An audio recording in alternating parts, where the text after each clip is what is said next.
Well, it's Saturday, it's a damp old day. I completely forgot to do a task of making copies, printed copies of documents I needed to give to the my conveyancer. There's a whole buyer's questionnaire. I'm sure most of those questions are absolute BS, but you got to do it.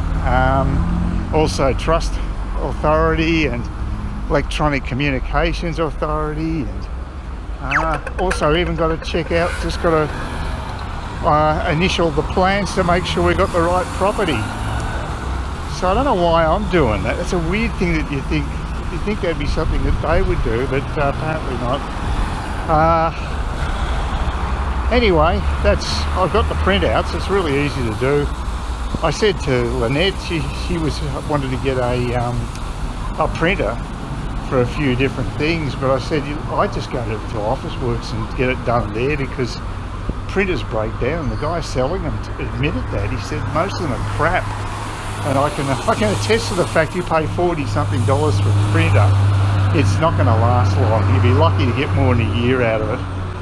And I remember the last one I had was a Canon. It's a decent make, but it's such a cheap printer, they just don't last. And he actually said you really have to spend hundreds of dollars, quite a few $100s on this. I think actually the one he mentioned was even $1,000 or something. It was pretty expensive. He said that's a reasonable printer, but again, you need to be doing so many to justify it. Really, it's better put the stuff on a memory stick, go down to Officeworks. All you do is you shove the memory stick into the slot. You've got your little payment card that you can top up. You just shove that in really quickly, and that's basically it. Then it's just a matter of searching through the menu of your memory stick, and then printing off the pages. And it's about 8 cents for a black and white page. It's a bit more for colour. I can't remember what it was. At least double that, more than double, I think. So it's not a hard thing to do, and I just think it's better because you never have to worry about buying peripherals.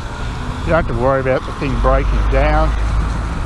You've got alternate machines to use there, so it's just a lot better. It's generally not crowded if you pick the right time of the day. So yeah, I just think it's a much better option. I've got it done now. I've got all those documents there. I might even take them to the building and pest inspection, which is happening at 1:15 on Tuesday afternoon. Unfortunately, Lynette won't be able to make it, but she will give me a lift up the next day, which is more important, when I actually move to Trinity Beach on Wednesday, which I'm really looking forward to. Because again today, noise. About midnight last night, there was someone thumping and making sounds. You know, living in flats can really suck. And I just can't sleep at the moment.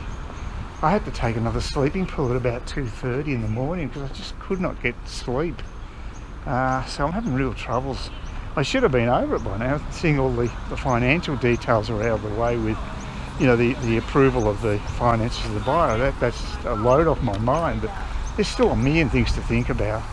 I've still got to transport all my stuff over there. I don't think I'm going to use storage because, you know, I can actually probably get the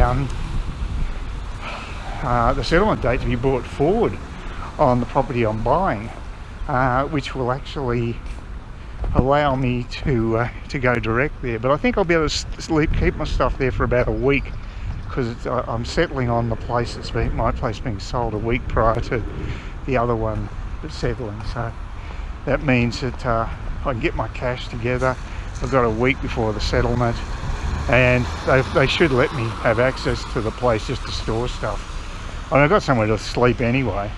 At the very least, I might actually change it from the 28th to the 27th, because then I'll be able to, because I'm supposed to vacate the Airbnb place at 10 o'clock in the morning, and that would be a little inconvenient on the 28th,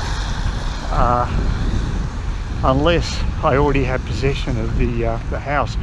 And settlements apparently don't take place in Cairns except from about 2 to 4 in the afternoon, which is the convenient time for the banks. So the very earliest, I probably wouldn't have the keys to the place before, say, 5 o'clock the afternoon, I would think. So getting a little cutting to the bone a bit there. I mean, I could spend the night over at Lynette's place, but that means going all the way back to Whitfield, because she has got that third bedroom upstairs. It's only got a single bed. It's not where I want to actually.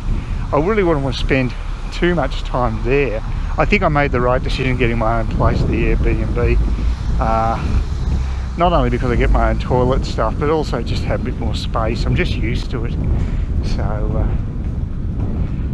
and I don't want to, you know, if you share with a friend, you know, it can cause friction.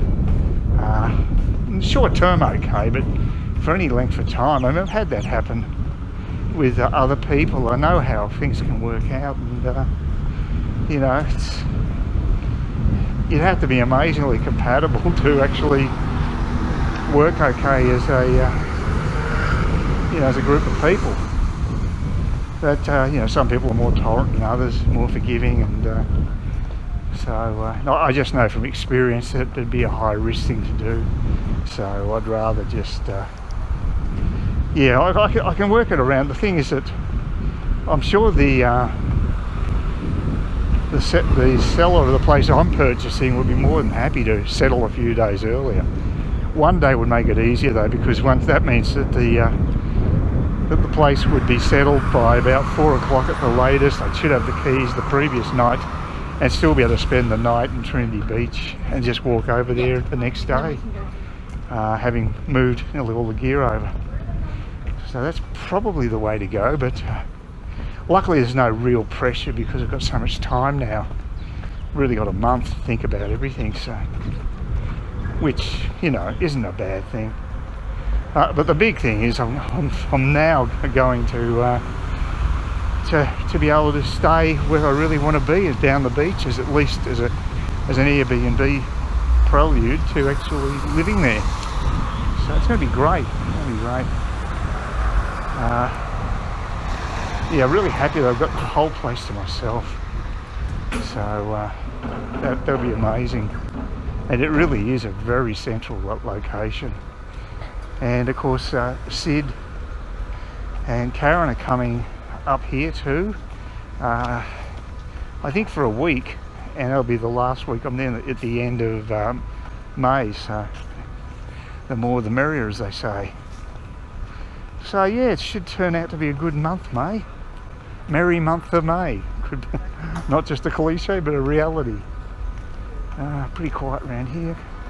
PJ should be open after 1 o'clock, so 1:30. There should even be some football on. So I'll have myself a Guinness. I haven't had a Guinness for probably about a month. It just hasn't worked out for me. Oh, because of the masks. I wasn't going to do it when they still had the masks, but that's been off for about a week or so. So this is sort of well overdue.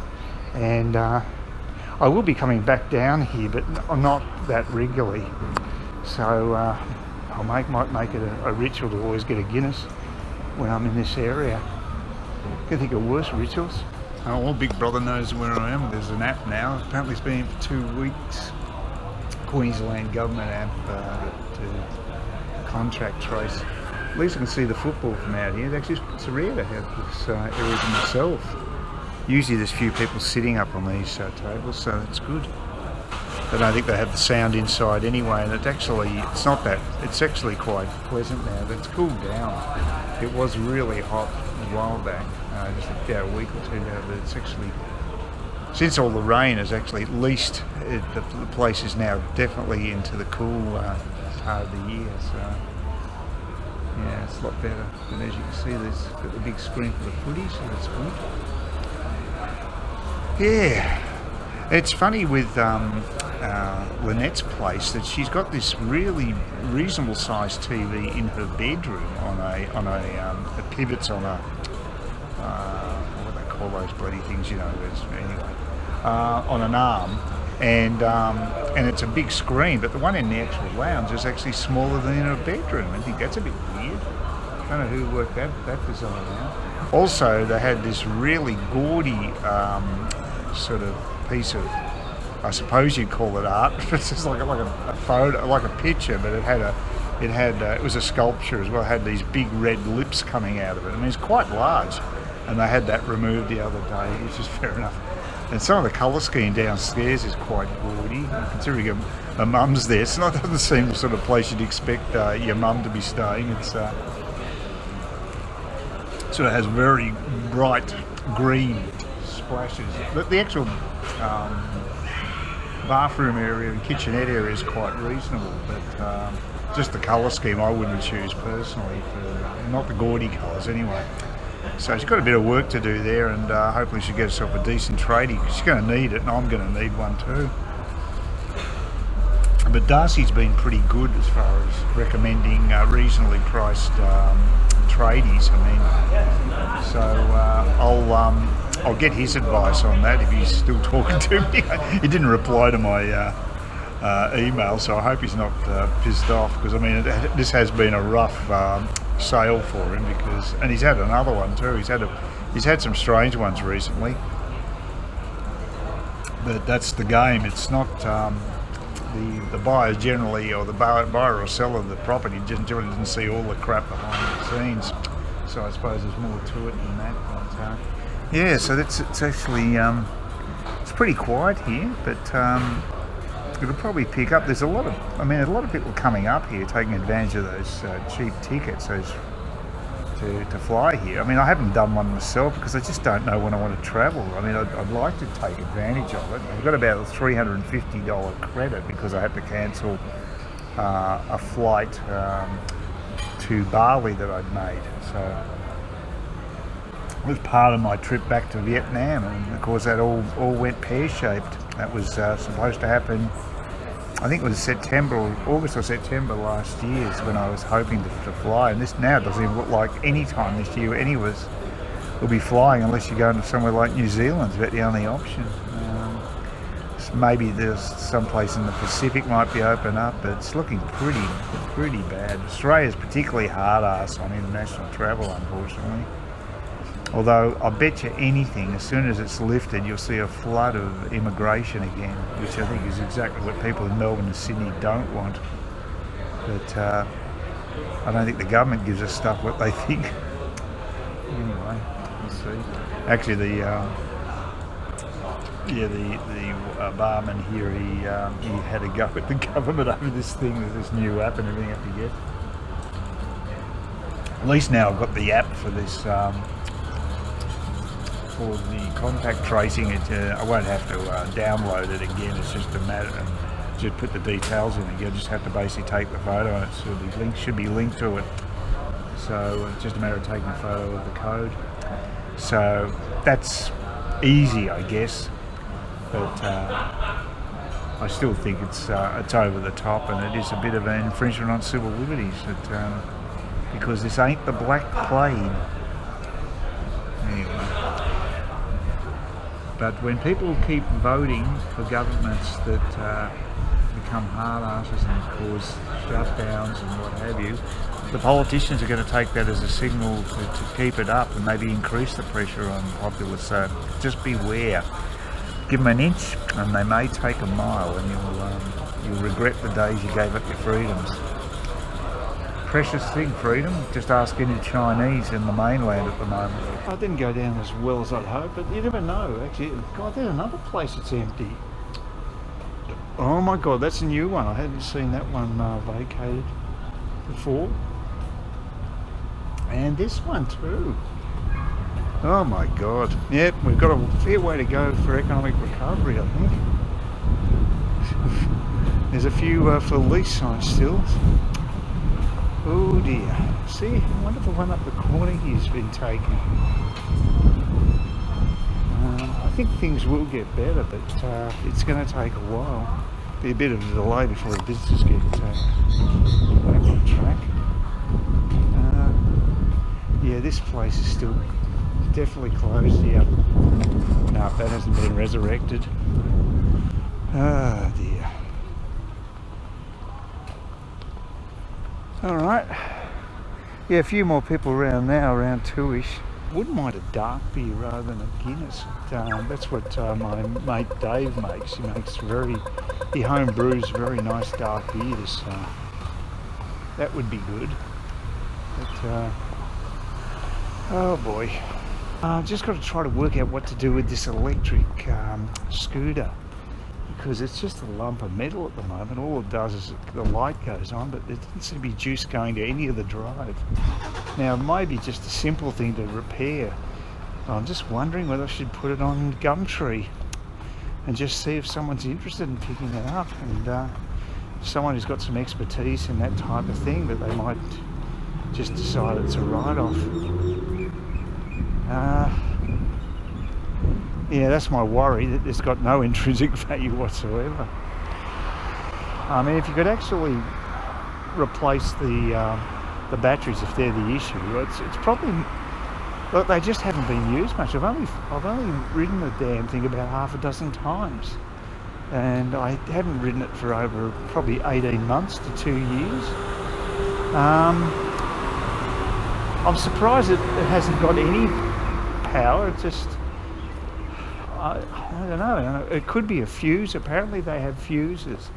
These I looked it up and talked about electric scooter repairs, and apparently they can blow fuses. I did actually rev the guts out of the engine when I bought a couple of planks, just so I could actually get it to go up the stairs on its own power on the planks, but it just kept spinning, and it really was hard work. It doesn't have much grunt, you know. It's only really designed for travelling on flat surfaces. It doesn't handle any undulations particularly well. If you're going up a hill, forget it. You just need more grunt. So torque is not really good. It's yeah, it's very much a fair weather vehicle when it comes to travel. Mind you, for me, with my eyesight, it's probably a fairly dangerous vehicle too. I mean, I probably am much better off with a trike, so that's what I'll probably end up doing, is getting myself the electric one, which will cost double what a manual trike will cost. But I still think, well, hopefully get more than 2 years. That seems a bit short. I mean, I would hope you get 5 or 10 years. But we wouldn't get 10 because the technology will change too quickly. There's so much research into batteries and what have you. I think you'd just basically, it'll be out of date very, very soon. I mean, they're working on solid state batteries, and they'll have a much better energy density, and they'll provide a lot more options when it comes to travelling. It'll make those sort of vehicles much more practical. I mean, they're okay at the moment. If you're only going to travel less than, say, 20 k's,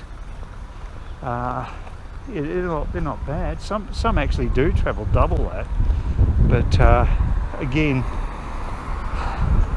their lifespan ain't that brilliant apparently, and there's a fair bit of maintenance. I guess it's cheap compared to having a car, but yeah, anything that's mechanical is going to break down at some stage, I guess. Please consider subscribing to my channel if you think there's anything there of use to you, or entertainment or whatever. And either do that or give me a thumbs up, or if you're feeling really energetic, do both. That'd be great.